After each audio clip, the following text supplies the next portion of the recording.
All right, Sam.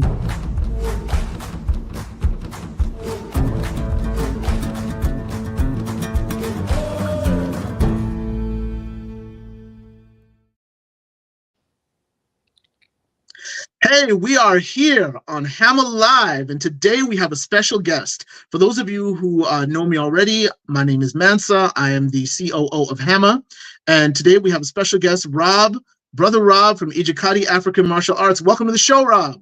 Hey, what's up, fam? It's good to see you. Thank you so much, first of all, for the invite. I don't know how much of a special guest I am. I don't feel very special, but I'm super excited to be here and very honored very much to be in front of your audience. So thank you so much, brother. Appreciate you.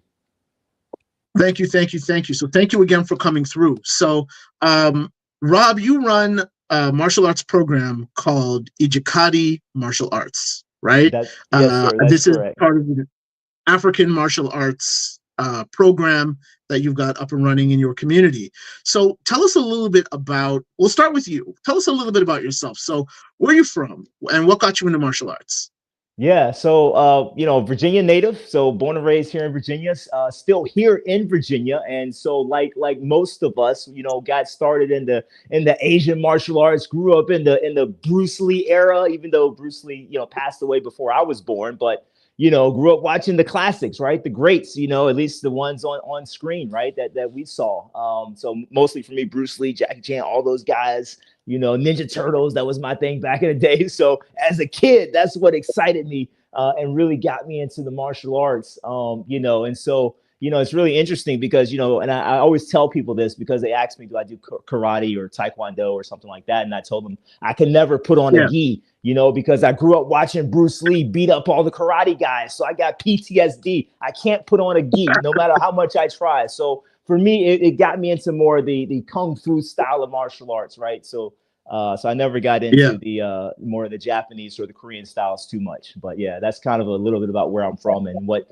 at least started me in that martial arts journey. So it was the martial arts movies that got you. And you know what? That's what got all of us, right? Especially, I don't know how old you are, but I grew up in the era of the 1980s, 1990s Kung Fu action films, the Cynthia Rothrocks, the early career of Donnie Yen, the Jet Lees, the Jackie Chans. That was the stuff that I grew up with, and some good films, man.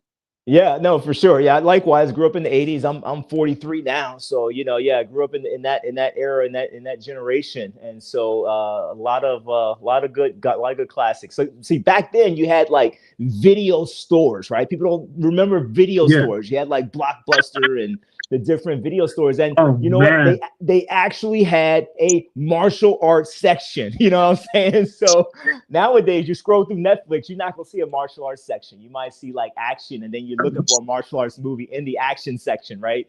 But there was actually martial arts movies, like there are westerns and every other genre of film, right? So so that's like that was a whole experience back then, at the risk of sounding like my parents did when I was 16 years old. That's okay. In my day, it was an experience. Hey, nothing wrong with that, fam. Nothing wrong with that. So let's talk about martial arts, right? So how long have you been practicing the martial arts in general, and how long have you been doing Ijakadi? Yeah, so I started martial arts when I was like 9, as far as formal training, right? We all started like, just practicing with our family and just watch a movie, and then you go outside and you try to do what you saw in the movie. But formal training for me started at age 9, and I started with Tracy Fleming. He taught a Northern Praying Mantis style of Kung Fu while Northern Praying Mantis. So I kind of got started in that, Northern Praying Mantis Kung Fu, and then eventually when I got to high school and stuff, all this is kind of school age stuff, but got to Wing Chun Kung Fu, which led to everything else, whether it's, I studied Muay Thai. I did all your name brand martial arts. I pretty much done every name brand martial arts except for the karate and the taekwondo, kind of the gi style martial arts. Although I did do a little bit jujitsu, but got into all those and Jeet Kune Do. And so for me, the evolution, right, my kind of process into the African martial arts specifically, and African centered martial arts, has just been more so finding something that's culturally relevant for me. And I think a lot of us kind of, seek to do that, right? And so we start out in the Asian martial arts, and for me, I'm teaching now, right? In the Asian martial arts. And so, however, I wanted something that was authentic to me from a cultural standpoint, and also too, and this is something we all do. We all evolve in our own martial art journey to the point that what we're doing may not look like anything that we initially started. So if you initially start doing like karate, your style of karate, especially if you're actually applying it in sparring and things like that, is going to look a lot different than what you originally started with. Like, Lyoto Machida, right? Big karate guy in MMA, right? His style of karate looks a lot different than what he probably originally started with. And that's kind of what happened for me, right? So my style of martial art evolved, right? Because now I'm incorporating, some of the blocks and defenses from 52. I'm using footwork from capoeira, and eventually it's like, man, I can't really call this, fill in the blank Asian martial art. I can't call this Wing Chun. I can't call this Jeet Kune Do. I can't call this, praying mantis. And so, for me, it's like, okay, let me, this is mine, right? This is as a person of African descent, this is what it is. And so I find a lot of us are actually doing that. And I always tell people I'm not the first one to actually do this. And I think a lot of us specifically are integrating 52 blocks with capoeira, right? And I think that's very common now, especially in the diaspora, that we're integrating these specific flavors of African martial art and Black American martial arts. So this is happening, in many places, and this is just my expression of that same kind of thought process. Well, and it's a beautiful thing to be on this kind of a mission, right? Because when you are working towards celebrating the martial arts of Africa in the diaspora, there's so much information that's kind of lost. It's almost like you're working on building and knocking and kicking 2.0. Yeah. Because, these are martial arts of the diaspora that have stories and culture and all of these different nuances to them. Things have symbolism in them. Right. And there's a story behind the different moves because, I kind of go back to when I used to break dance, right? I used to be a breakdancer back in the 90s and the 80s. It was a thing I did for years. And all of the different moves that you acquired as a dancer all came from experiences you had with other dancers. So somebody may have come up with a new move in, say, New York, and they end up going to a B-boy expo, and then everybody's like, oh, shoot. Okay, now everybody's doing that new move now. That's right. Right? That's right. That's right. And I think with the new African martial arts movement, it looks like that's the direction we're headed, where we are now in the process of waking up, acquiring new information, sharing that information, and then that helps each of us build up our styles within the disciplines that we study, which is really beautiful. Yes. Yeah, absolutely. So let's ask you a bit more. Yeah. Let's go, man. That's why I'm here. That's why I'm here. Let's do it. So tell us about the name. What does the name Ijakadi martial arts mean? And where does that come from? Yeah, so great question, right? So Ijakadi is the Yoruba term for it literally just means to wrestle, right? Wrestle, struggle, war, like that's literally what it means. And as you know from studying African martial arts, historically, many African martial arts are centered around this concept of wrestling. Wrestling meaning that, and I'm quoting Baba Balagoon on this when he speaks to the idea of to wrestle your opponent means to get them on their back, belly, or side, right? And that's effectively, in many cases, what we're talking about when we talk about traditional African martial arts, right? Is that concept and that principle. And so you see it throughout the continent in many different expressions. But so the Yoruba term is really Ijakadi, but what I do is different, obviously, than the Yoruba Ijakadi. And so we call it Yobe, Yobe Ijakadi, is the name that I've chosen to call this because it's, again, different than the Yoruba Ijakadi. The term Yobe comes from a gentleman, Reuben Yobe, who was it's just a portion of his name.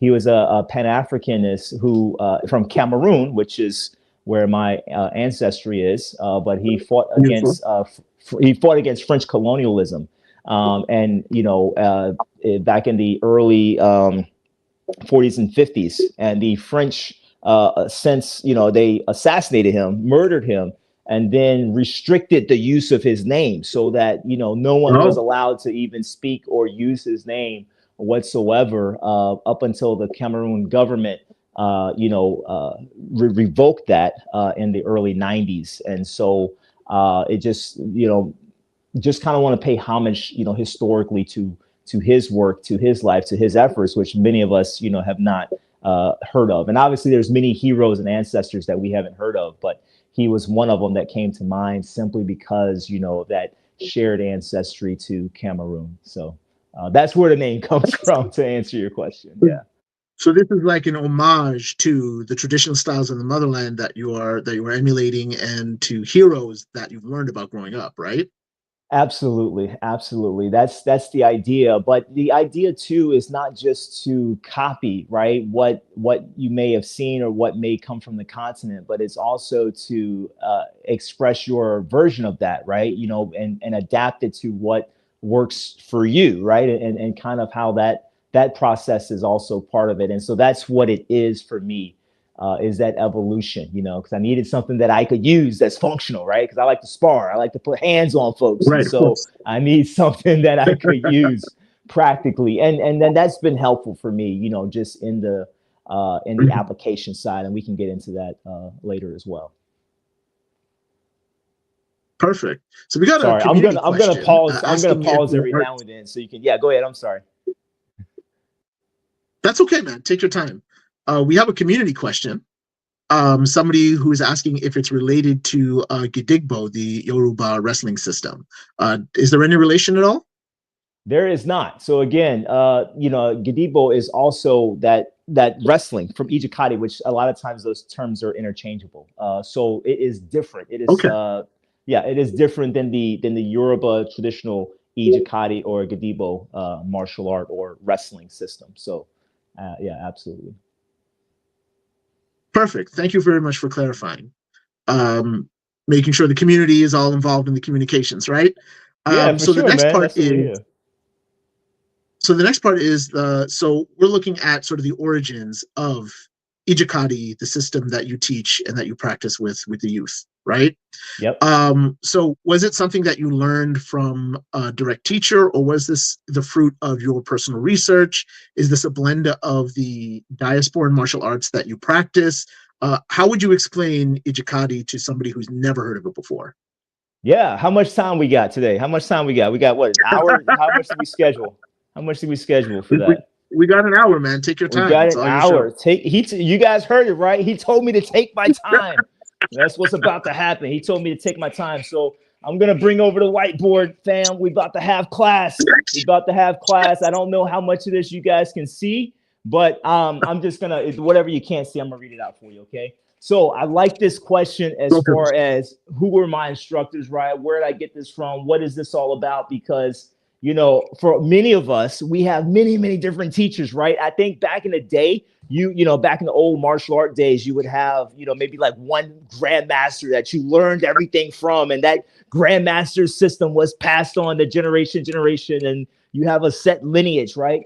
But I think for many of us, we have many different instructors, right? Just like going through school, right? When you go to high school, you don't just have one teacher. You got a teacher that's teaching you math, somebody's teaching you history, so forth and so on. And so the same thing applies to Yobe Ijakadi, right? I've learned so much from so many different people, but a lot of this has also been learned just from life. So one of the things I mentioned in our online training and in the videos, again, not making this promotional. I'm just trying to answer the question, fam. All right. But this is at the heart of what we do, hey, right? This is, yeah, this is at the heart of what we do. As far as I call this our asili, right? It's a Swahili word for the seed, the nature. This is the essence of what we do, right? This is the heart of what we do, which is basically a compass, right? So it's got north, south, east, west, and the different angles, right? The cardinal directions and the angles.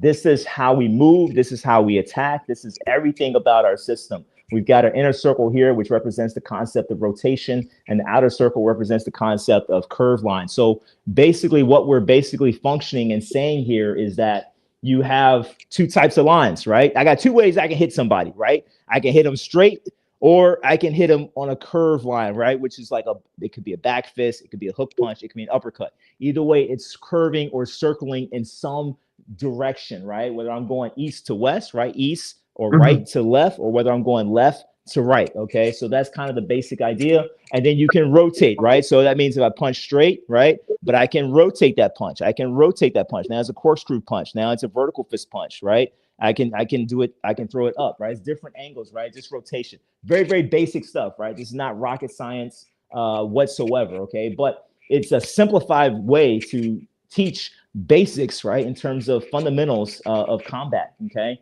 So I got straight line, curved line, and rotation, but the same thing applies to our footwork, right? So I can move on a straight line going straight forward, but I can also circle and curve. I can pivot, I can rotate, okay? And so the same principles that we teach in our striking and punching and kicking and knees, elbows, the same principle we teach in our footwork. So there's no distinction. The idea is that we don't want students to have to learn 100 different techniques, right? 100 different ways to punch, 100 different ways to kick, 100 different ways to move their feet. We basically have 2 punches, 2 kicks. We got straight and we got curve, right? Straight we call mukuki, which is Swahili for spear, and curve we call muduara, which is Swahili for circle, right? So we just, that's it, okay? So whether I circle up or where I circle across, where I circle down with my punch, we call that the same thing, okay? Now in boxing, you'll hear uppercut, you'll hear hook punch, but it's really the same punch. One goes from south to north or down to up, and the other one goes from east to west or west to east. It goes horizontal, right? But it's really the same punch. It's a curved line punch. So that's how we do everything that we do in Ijakadi. And then, of course, we also have the internal aspect, the internal movement, which is also another way to move, right? You can move breath in your body and other things as well, right? So that's the basis of what we're talking about, okay? So where did I get this from? To answer your question, who taught me this, right? That's the thing. Nobody taught me that, right? Nobody said, hey, Rob, here is a way that you can move your feet, right? Here is a compass, and we're going to use this compass. As no one taught me that, right? This is just something in my study of the martial arts that I say, hey, I find this helpful in teaching my students. But at the same time, I don't want to call this Jeet Kune Do. I don't want to call this Wing Chun. I don't want to call this fill in the blank martial art, because it's not, right? And ultimately, if I go out there and say, hey, this is, fill in the blank martial art, people online are going to say, hey, no, you're making that up. You know what I'm saying, right? Because people online are real quick to check you, right? They're going to say, hey, that's not the case, right? So that's why. Yeah, that's true. They're not always nice about it either. They're not nice about it. Exactly. So that's why I have a different name for this, because this is kind of my thought process within the martial arts, right? But again, it's not rocket science, right? We have other concepts here. I'm not going to go into everything, but I got 4 energies in footwork, right? In other words, how do you move your feet? How do you step? How do you go forward, back, whatever direction you want to go, right? On this compass, right? So you can use stepping energy, which is basically picking your foot up, putting it down. I can push. I can do a push off, right? So that's another type of energy, right? I can slide. We call slide or sweep. I can sweep my feet, which I have to demonstrate that. But I can drop, right? Like a drop step or a falling step. And then we have another energy called popping, which is kind of like kicking the ground to launch yourself in any direction you want to go. We talk about the concept of hand replacement. We have a concept called rebound effect, right? In terms of when you make contact with a target, how you push off to recover your striking tool back. We got in grappling, we talk about 6 frames of reference. This has to do with the position my hands are in relation to my opponent, or my feet in relation to my opponent. We talk about power generation. So when I generate power in my punches, I push, pivot, so I rotate. Again, guys, this is similar things as what you're going to hear in other systems of martial arts. My goal is just to codify this, right, into a formal system that is organized, right? So it's not just piecemeal of these different principles and concepts, but it's organized into a system. Okay. We have different types of Jenga, and I'm almost done. I'm sorry. We have different types of Jenga. So you've got your. I am. I appreciate you. All right. So the guys in the comments may be like, man, this brother is going too long. But we got different types of Jenga, right? So you got I call a 4-point Jenga, from your basic Jenga you'll learn in Capoeira, right? And I actually learned the Jenga from Damon Stith. Actually, he taught me originally the Jenga. So that was my original Jenga, but I've kind of added to that and changed some of the different Jengas, right? So the Jenga, basic Jenga, right? You've got 4 points, right? So if I got left foot, right foot, right? My right foot may step back, then it's going to step forward. Then my left foot steps back, then steps forward. That's kind of a basic, summary. And there's a little bit, variations on that. But there's 4 points. I got left foot, right foot in the front. And then I've got a left foot, right foot in the back, right? And so that's 4 points. But we narrow that down to 3, or we narrow that down to 2 as well. We talk about trapping, mentally and physically trapping your opponent. We talk about various elements of 52 blocks. I don't use everything from 52, to be honest with you. I use certain key blocks that I like, that I think are functional, that work. So we pull some of those, and then we change and modify some of that too. Okay. And so shout out to Professor Mo and the 52 Block Federation. Make sure you guys check them out. I'm a member of 52 Block Federation. So a lot of what I get from 52 comes from Professor Mo and the 52 Block Federation. So please, just a quick shout out to them. And again, in terms of my instructors, so Professor Mo is what I've been learning in terms of the 52. Again, Damon Stith is where I learned the Jenga from, as far as pieces that I've learned, right? We do incorporate elements of knocking and kicking. So we use the headbutts, the kicks. We talk about levels of control, 4 levels of control. No one really taught me that, but meaning level of control, meaning I can control my opponent on the wrist, the elbow, the shoulder, or the head and neck area. As I work my way up, I have more control over my opponent's body. So we talk about that. We move into levels of commitment. So how committed am I to an attack? A jab is a very uncommitted attack, but I can throw more of my body into it and make it more committed. It's going to be stronger, but it's also going to increase the recovery time, which means the time it takes my hand to come back to the starting position. So we talk about that. And then we talk about 3 orders of footwork. You can move your left foot, right foot first, or you move both feet at the same time. That works into the energy of the footwork as well as to our Sealy. And last but not least is just the art, science, and philosophy, meaning that is based in Pan-Africanism, based on the principles of Ma'at. We use physics and geometry, right? So it's all, in terms of being African-centered, that's the essence of it is, being African-centered people. We want to make sure we're rooted in science and math, which historically we have been, and we're just reinforcing that. So that's essentially a rundown of what we do in Yobe Ijakadi. Thank you for your time, brother. That's awesome, man. I really appreciate you breaking it down. This is something, and like I said, like I think we were talking about this backstage earlier, that we kind of live in a time when people will say that they do martial arts and then can't really explain to you in a cohesive way where they got what they learned, what they're trying to teach, what the principles they're trying to execute are, and this is beautiful.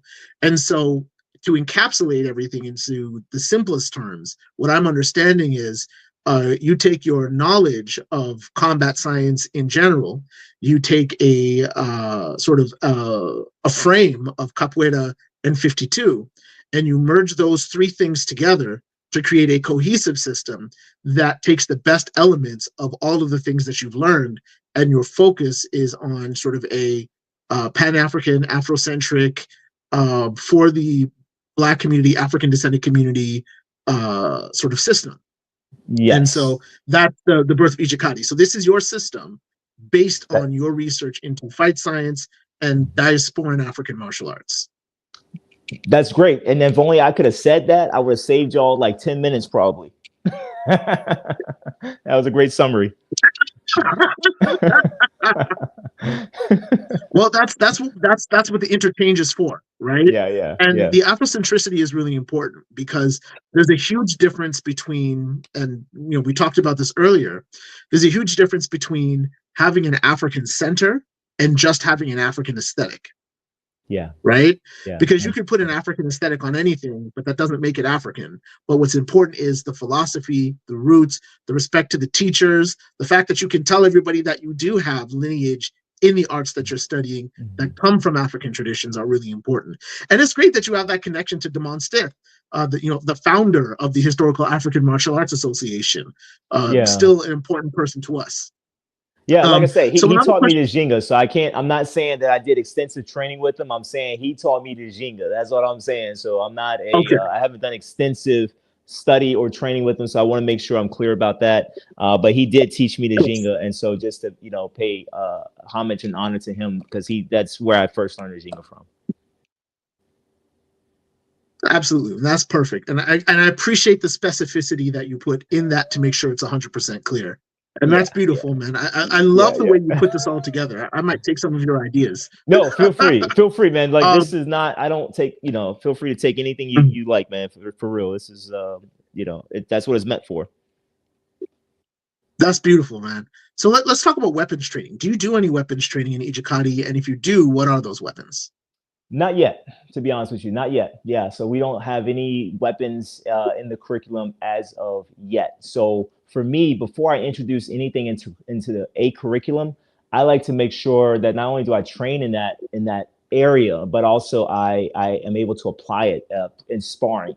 So it's one thing to go and train weapons, and that's really cool, but I want to be able to fight with weapons, because what I find is that, and again, I'm not trying to knock any particular martial arts, but what I've most popular weapon system is your Filipino martial arts, right? The Eskrima, the Kali, and things like that, right? And so when I watch, Yeah. it looks so beautiful when I watch them moving the sticks, and it's all pretty and it's flowing, and then they do the disarms and it looks all cool, and they can really move and flow with it. But then when you see them spar, right, which you don't see very often, but shout out to the Dog Brothers back in the day, back in the 90s and early 2000s. I think there's a group called the Dog Brothers. They would get guys together who would spar with weapons, right? They put full gear on, and they would go, full contact with weapons, right? Whether some guys were bringing nunchucks, some guys, obviously most of the weapons were the sticks, but it looked a lot different than the how it's trained.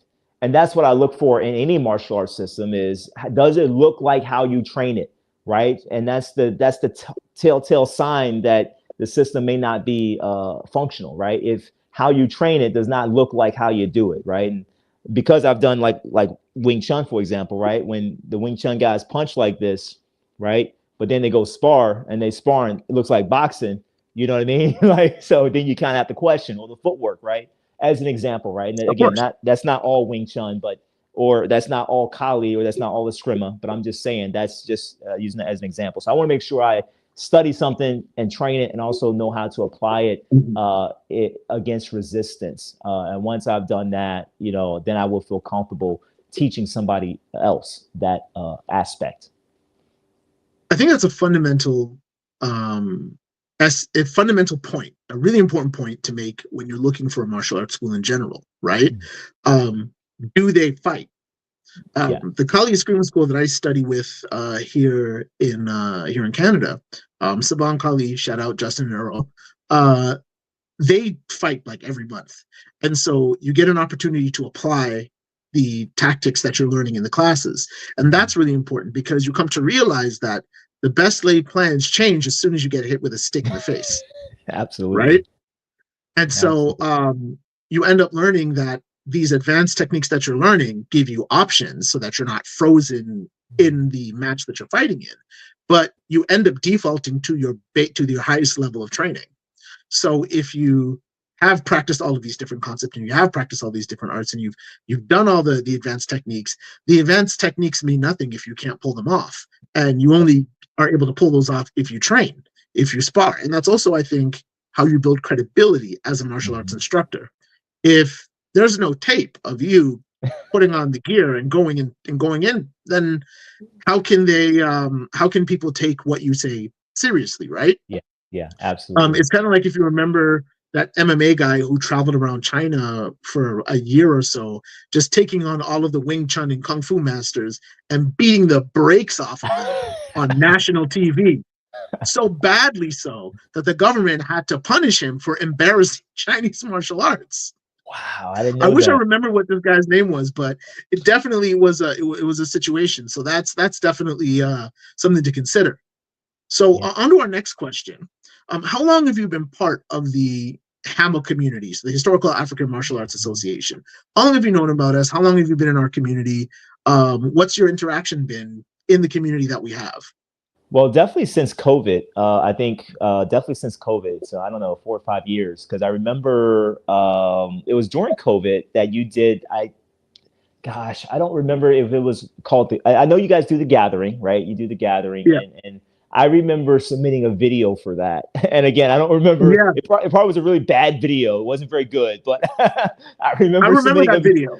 I remember submitting a video for that, and that was kind of the beginnings of what is now Yobe Ijakadi, to a large extent. That was the beginnings of that. And so I just remember submitting a video, but I don't, I think it was 4 or 5 years or so that I've been in the community. But it's been phenomenal, because I've been learning a lot, and I want, definitely to see the growth, and I want to see you guys put out, the videos, the training videos, and you guys have a few out there, but I think a lot of us want more of that. I think the more we can put out, the better. So I definitely want to see more of the videos as well. So, but yeah.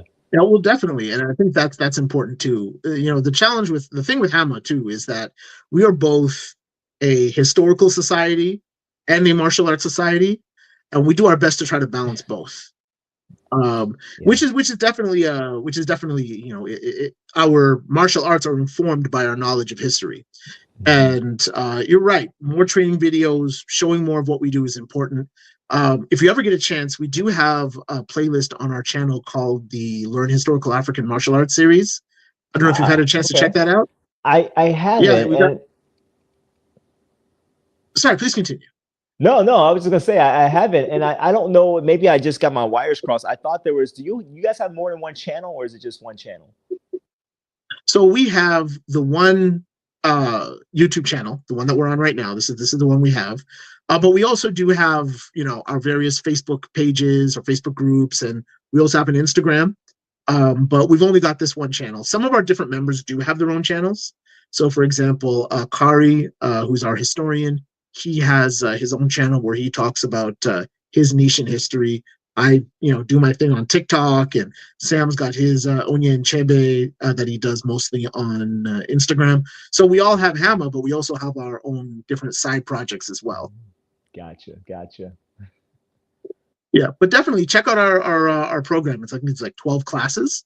Yeah, So I will. go I nuts. will. Yeah, for Go sure, nuts, man. definitely. Thank you for that. Okay, so now we're gonna have a little bit of fun. All right, let's What go. are your Let's have fun. top I was three? already having fun, but I was already having fun, man. I always have fun. I bring the fun. Let's go. What you got for me? That's what we're talking. Okay. Your top three. So I'm gonna ask two top threes. Your top three martial arts films of all time, and your top three martial arts films that have African martial arts in them. Yeah, so I guess top three of all time would certainly be Enter the Dragon. I think that's a classic for me. Gosh, I'm a big fan of, again, I'm going old school, so I'm a big fan of Bloodsport. I did like Bloodsport with Jean-Claude Van Damme. Got the soundtrack for that. And then I'm gonna put out there, everybody's gonna laugh at me. I'm gonna put out there The Last Dragon, baby. Let's go. Bruce Oh, Leroy, I love Last that Dragon. movie. Shout Bruce out to The Leroy. Last Dragon. Y'all put in the comments. Yeah. Shout Bruce out to The Last Leroy. Dragon, man. Last The Dragon. So Magnist. yeah, who's the master? So I'll put that in my top three. I'll put that in my top three for sure.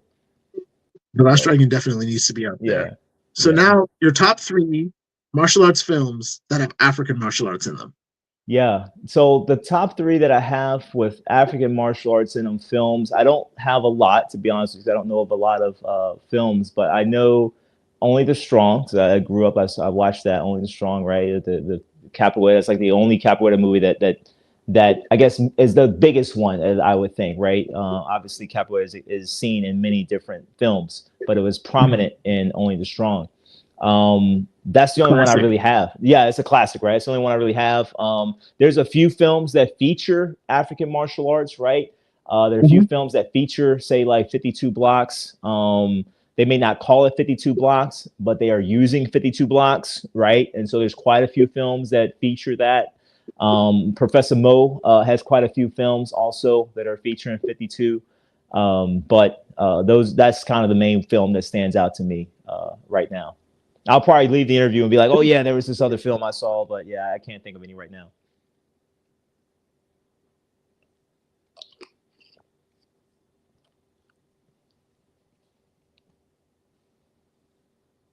Wait, Frozen? Still there? Hopefully you guys are still hearing me. I guess I'm supposed to keep talking about films. Is he coming back? Only the Strong was There he definitely is. definitely a We classic. were frozen for a There little we go. bit. I think we There were we go. frozen for a little bit. Yeah. Yeah, we're just kind of tap dancing on the internet connection. I apologize for that. But yeah, Only the But Strong is definitely a classic. Some of my yeah. favorites that have African martial arts in them. I mean, the Shaka Zulu series didn't really demonstrate Zulu combat in the detail that I would have liked, but Shaka Zulu series, man, Yeah. that's a classic for me. I Yep. love that one. If you like capoeira movies, Besouro is one of my favorites. If you've ever seen that one, Yeah, uh, I haven't. it's a Brazilian movie, but you can get it in English. awesome. Some of the best capoeira I've ever seen on screen. Like, Wow. if you like Only the Strong, you will love Bezuru. I think the English name for it is the Black Beetle. Definitely check that one out. That one's Interesting. that's a winner. Yeah, I saw one on YouTube, but I can't think of the name of it. Mhm. It was a African martial artist using capoeira to defend himself. But yeah, I can't remember the name of it. A buddy of mine shared it years ago. It was free movie on YouTube, but yeah, I can't remember the name of it. It See, might be that one. now I gotta look for it. Now Yeah, I it have to might go be that find one. it. Yeah, I'll look for it. I'll send it to you. Yeah. Yeah, perfect. Yeah, I really appreciate that. I'll send you some movie suggestions if you're interested as well. Yeah, let's do it, man. Let's do it, man. This exchange is community. That's All it. That's right. what it's about. Next fun question. Let's go. If you could visit any African empire in history, which one would it be? Why? And what would you do when you're there? Mm, you know, I would like to visit. I would like to visit where my ancestry is from. Right, my ancestry is in Cameroon. Now, I don't know if we had an empire, but I did. As far as my people are the Takar, and so I would like to visit that kingdom. Um, you know, uh, Before colonialism, right? Just to see what that was like. Because I think for many of us, we're disconnected. And I think that's what drives many of us to an African centered, anything, is because we feel this disconnection, right? We feel this disconnection between who we are now and who we were historically. And we're trying to repair that, right? We're trying to build that bridge between who we are now after colonialism and slavery and who we were before. And so we're trying to Mhm. heal that, right? And so for me, that would be helpful for my own personal healing process, to know who my people were before and what we were like before the Ma'afa, right? That's beautiful, man. That's beautiful to sort of walk through the door of no return back the other way and Mm-hmm. into a Mm-hmm. world before all of the Mm-hmm. tragedies. I Yep. think that's a beautiful thing.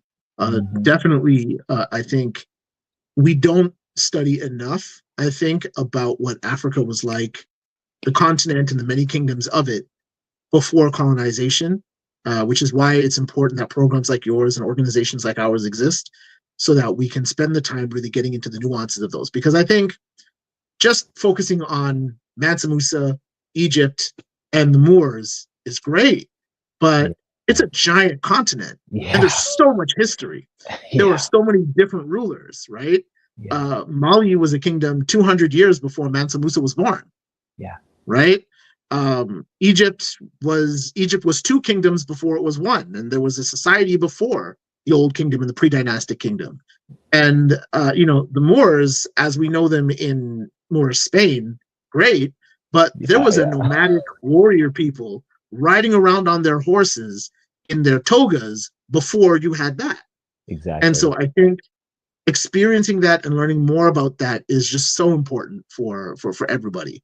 So I bless you on your journey, and I hope that you get an opportunity to learn more about your ancestors and their history, and hopefully reconnect with their culture. I One of our appreciate that. members, actually, one of our members, Sansao, he found out that his people are the Balanta of Guinea-Bissau, and since he's reconnected, he's gotten tribal membership or membership within the community. I think he wrote one of the first English to Balanta language dictionaries. He's gotten his citizenship over there. Like, he's Wow. really putting in work, reconnecting with his community. It's a beautiful thing to watch because he discovered who he was, and the moment he had the opportunity, he went on his Sankofa journey and built that. And that's what we're about. That's what this community is about, building those connections and saying that the past is not dead. It's still very much alive, and it's just there for us to go and get. So that's beautiful. Yeah, I do want to add to what you're saying because there's been, and recently, and I do, so on my channel, right? If you guys go to my channel, we talk about a lot of different topics and beyond just martial arts, right? Because Mm-hmm. it's our intent is to go beyond just kicking and punching, right? And so Of being course. African centered martial arts, we're focused on the unity of people of African descent.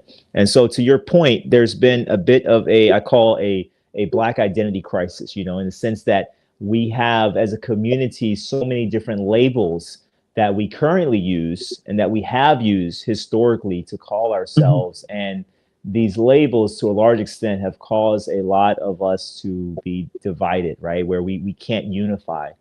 And so I've received on my channel at least some pushback using the term, you know, African or African centered, in the sense that many of us don't identify ourselves as African people. And so, you know, and I think the point of what we're trying to say for those who feel that way, we're not saying that you have to go back and become African. We're saying that if somebody kidnaps you from your house, right, and they bring you to a new house, a house that you actually are building, right? Because we, to a large extent, we built the places that we've gone to. They bring you to a house that you've built and they put you in a new house. We're saying to go back and get the stuff you left in your old house. So when we're talking about going back, you know, to Africa, we're not saying you have, some people go back and they live in their old house, right? They go back and they live on the continent, and that's fine.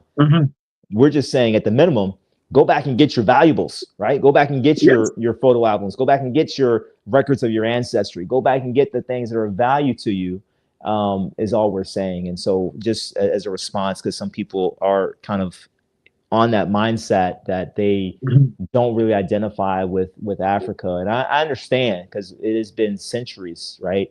In terms of our ancestry, the disconnect, but we still have things that belong to us on the continent, right? And so we need to go back and get those things. I agree. And I think too, the idea of reclaiming the African identity, or as you know, reclaiming your African mind, if you will, is, in my view, a rejection of the colonial narratives that determined what you were in the past. Yeah. I would argue that if you disconnect yourself from your from your African heritage, if you disconnect yourself from your African heritage, then what you end up having is a situation where you root your identity in something that somebody else has made you. Yeah. Right? You have a history going back years. I remember, to date me again a little bit, many years ago when my grandfather passed, I learned about the history of my family and where my family came from. And because my family is from the Caribbean, there is a much larger African population. And so many people were still able to hold on to a lot of the identities. For example, in Jamaica, there are still people who speak Cromanti, which is a language from Ghana. There are other people who still sing songs in Yoruba. So singing in Yoruba is still a thing that many people do. And you see the same thing in Cuba, where people speak Lukumi, or in parts of Brazil, where Brazil's not the Caribbean, but in parts of Brazil where they still speak Yoruba. And so I learned from my aunt, when my grandfather passed, that the ancestor that my grandfather would always talk about is basically from the Oyo Empire. And so my question really is, why would I give up a connection to the Oyo Empire to be what some guy who stuffed my ancestors on a boat made them? Why would I do that? It's a powerful question. It's a question of self-identity, but there's so much trauma associated with that question, you know, and there's so much trauma that we have as a people that, man, we've got a lot of healing to do. We got a lot of healing and a lot of work to do with ourselves internally as a community, you know. And I think that's why it's so important that we retain, support, and continue to uplift the African identity, not just within ourselves, but in our communities and with each other and with the organizations and the work that we do. Because that, of course, comes with a sense of history and pride and community. And even if you step outside of the American context, so if you go, for example, to Trinidad and Tobago, Black people in Trinidad and Tobago refer to themselves as Africans. That's how they call themselves. You have the Indian community, you have the Chinese community, the Syrian community, all of them living in Trinidad, and the African community.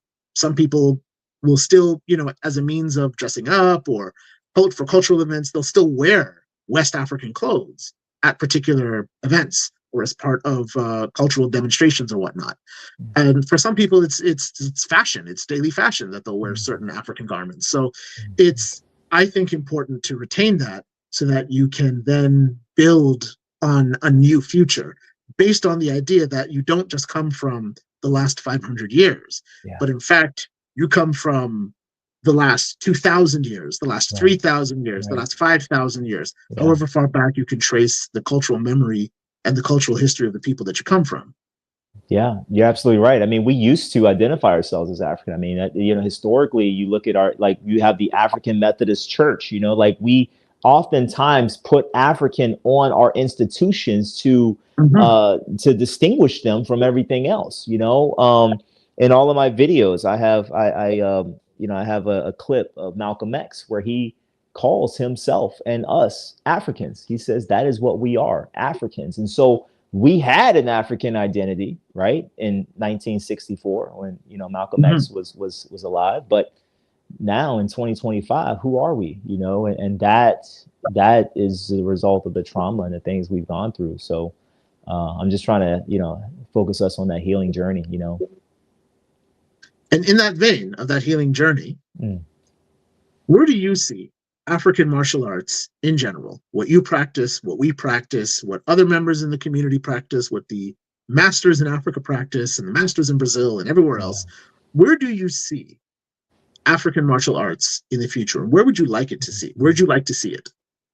Well, so I'll answer the first question. Where do I see it? When I started this journey, I was somewhat surprised to hear, not too surprised, but I was happily surprised to hear that many people like myself that are, pulling from different arts and developing something that's unique and their own, right? And so I do think you're going to continue to see more of that.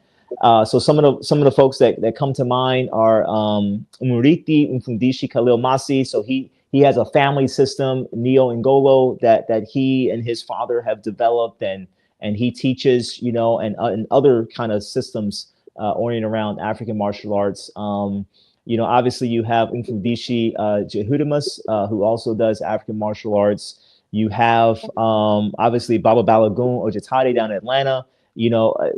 These are all mainly family systems or family, within their family, which they learn from their father or, a family member, right?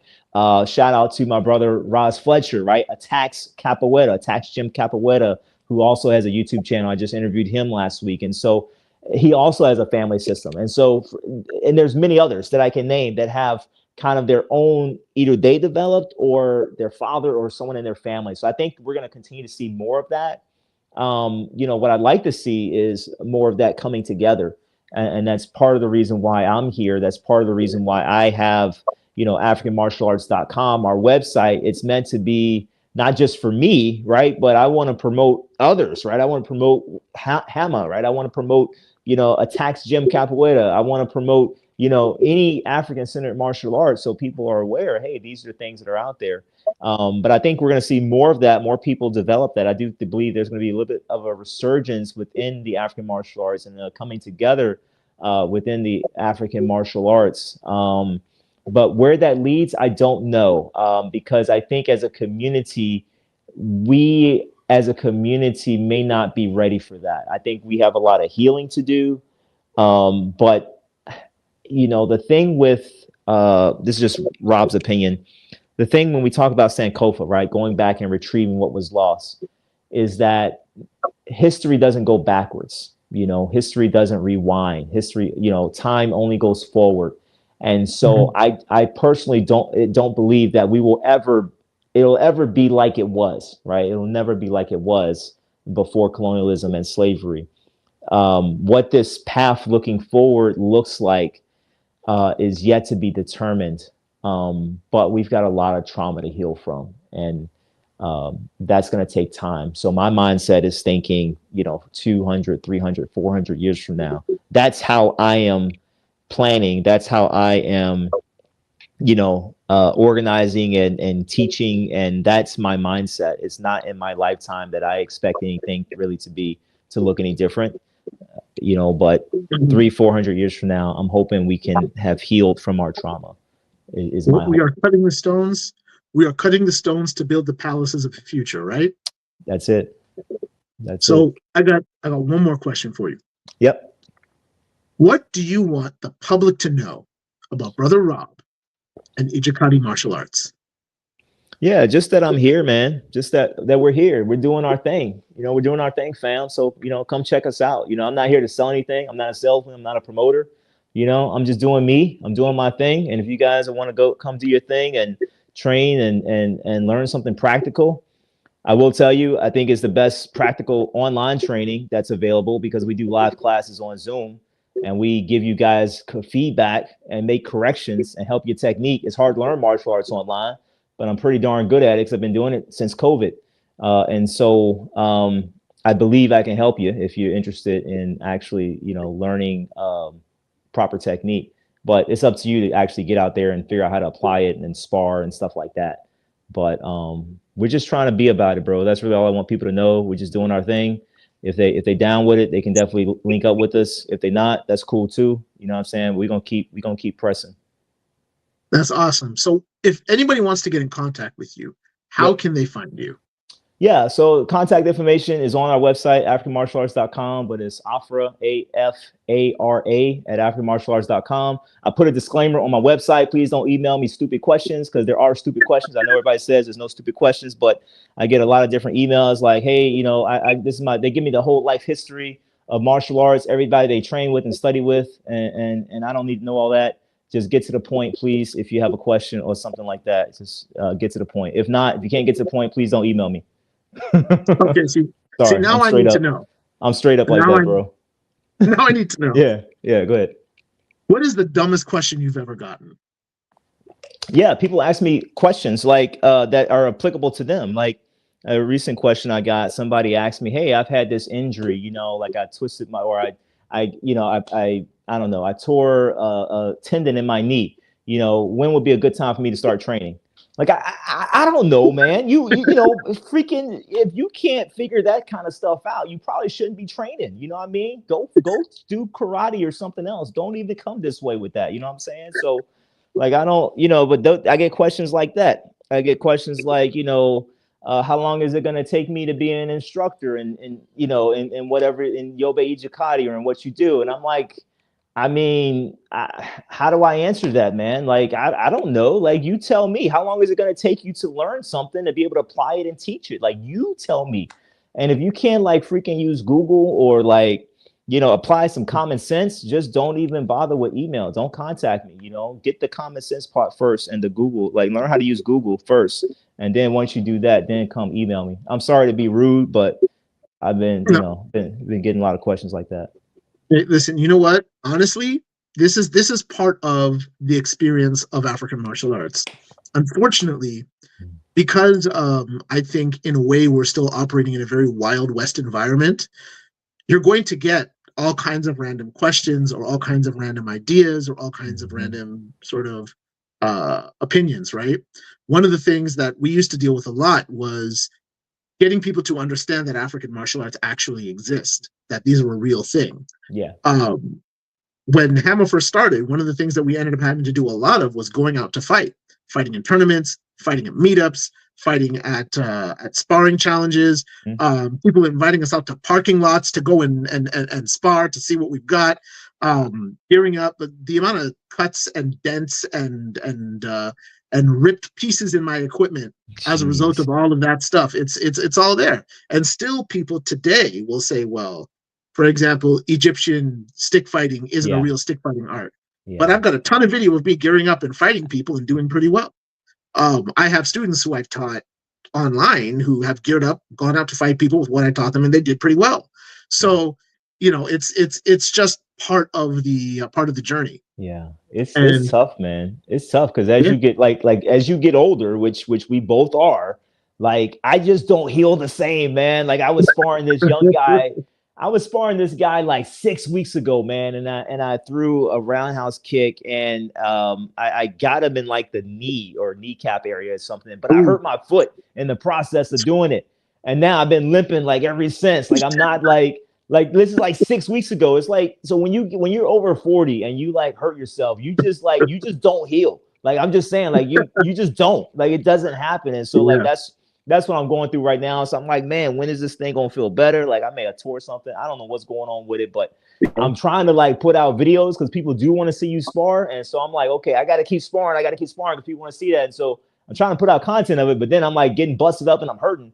And, you know, I'm sparring these young cats, you know what I'm saying? But it's all good. I don't mind. I have a lot of fun. I enjoy the sparring aspect, but yeah, as you get older, you just got to be a little bit more careful. It's different when you get older. Well, I think that's where the intergenerational development is important as well, right? Because if you look at some of the classical masters, right, you look at the Gracies, for example, somebody would show up at their dojo and challenge them. You know, Helio is not going to be fighting, or, you know, Helio was not going to be fighting the guy showing up. It's he's going to send his blue belts. He's going to send his brown belts. He's going to send one of his black belts. He's going to send his red belts. He isn't going to do it himself because he's done it already. He's got the footage. He's fought all the right people. He's built the school. And if you can't take his students, what makes you think you can take him? Yeah. Right?